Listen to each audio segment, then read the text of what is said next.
where we are now, I ask you to imagine the world as a series of concentric circles or spheres.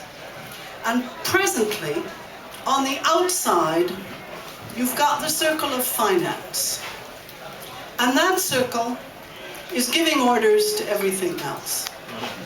And just inside you have what we call the real economy, or the economy in general. But finance is the most important part now of that economy. And then you have the two of them, finance and the economy, dictating to society how it should be organized. And finally, at the end, you have the innermost sphere, which is the environment, or the biosphere, which is treated as if it were simply the place where we get our raw materials and where we throw our junk, including our CO2 and other greenhouse gases.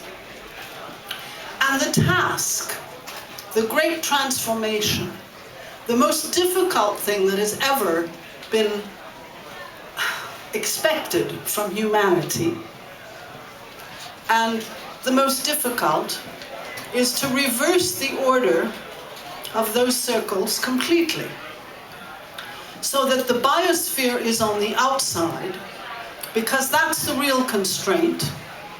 You can't have a war against nature, because if you do, you'll lose. Nature will always win. And we have to remember that the world, the natural world, would really be better off without us. And the biosphere should be the main constraint that everyone recognizes, and that is the framework in which we must act. And then comes society, which should be free, given the constraints of the environment, to decide how it wants to be organized democratically. And that should be the debate of how do we continue to improve society. And then the third circle is the economy, which is one part of society, but simply the production, investment production, distribution side of it. And finally, finance, simply a tool, but not the master, one of many tools at the disposal of the economy. Now that's the goal, as I see it. That is where we have to go if we want to transform the world where we are. But now, we're ruled by finance. Let me tell you that the financial lobby in the United States over 15 years spent $5 billion, that's $5,000 million, to get everything deregulated. They used that money to influence congresspeople, to make political contributions, to militate for that through the media, and they won.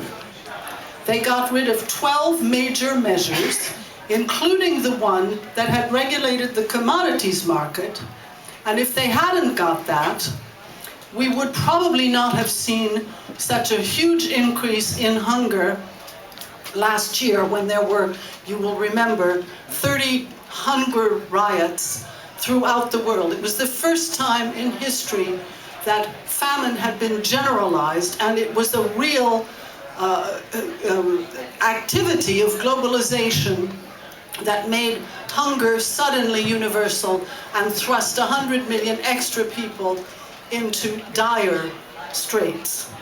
And I want to quote to you something that Barack Obama said, and then put it in contrast with something someone else said.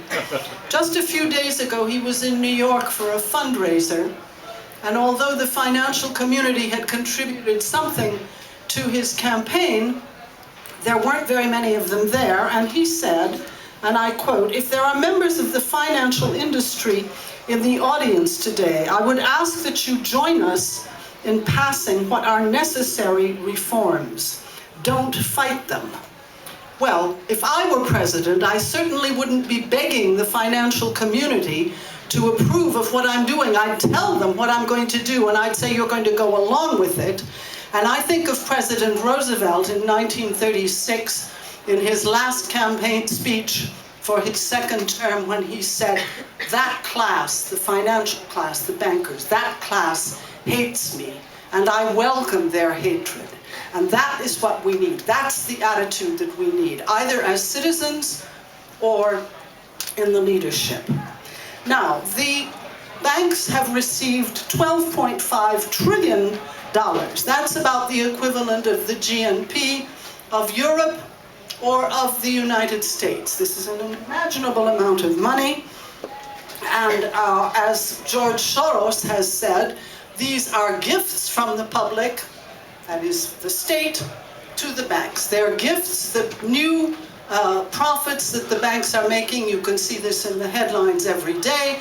Why is that? Well, I could explain the financial mechanism, but it's essentially because they're getting their money free and they're lending it out at interest. And it's pretty easy to make money when that is the case. The banks are being coddled. Now, I don't have that much time, so I want to go really quickly into what we should be doing to reach that state where finance would be just a tool, the economy would be at the service of society, and society would understand its relationship with the biosphere.